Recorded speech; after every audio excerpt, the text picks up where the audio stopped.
The English poet Wystan Hugh Auden was born 100 years ago this week.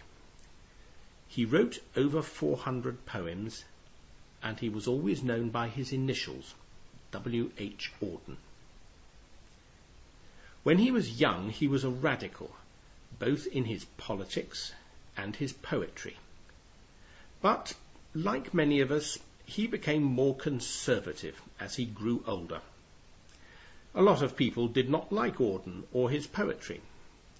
In particular, they criticised him because he left Britain to live in America during the Second World War. But some of Auden's poems have remained very popular. One of them is called Night Mail. There is a link from the podcast website to a site which has the full text of the poem. I am going to read you only a few bits. There is a grammar and vocabulary note for the podcast. It is on the website, and as an experiment, I have also posted it as a PDF file, which you should be able to download direct from iTunes. You will, however, need Adobe Acrobat Reader on your computer. How did the poem come to be written? In the 1930s, the post office decided to make a short film about the mail trains which carried letters and parcels overnight between England and Scotland. The composer Benjamin Britten wrote music for the film, and the post office asked W H Auden to write a poem as part of the commentary. The Night Mail was one of the famous travelling post offices. The men and women who worked on the train sorted the letters and parcels as the train travelled through the night. The Night Mail was, of course, pulled by an express steam locomotive. It was a magnificent sight as it thundered northwards.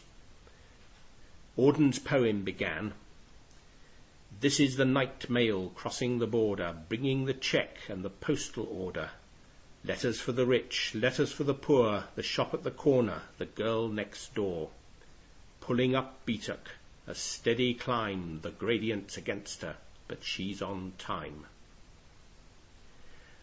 Auden tells us about the letters which the train was carrying.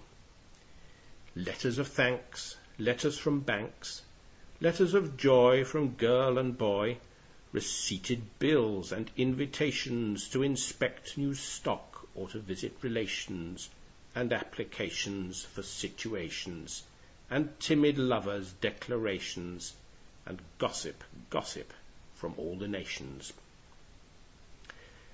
Of course, letters were much more important to people in the 1930s than they are today. Today we keep in touch with friends and relatives by telephone or email. Most of the letters I receive are what we call junk mail, catalogues for things I don't want to buy, special offers on car insurance and mobile phones. At the end of the poem, Auden tells us about the people all over Scotland who are still asleep and dreaming. But they shall wake soon and hope for letters, and none will hear the postman's knock without a quickening of the heart, for who can bear to feel himself forgotten?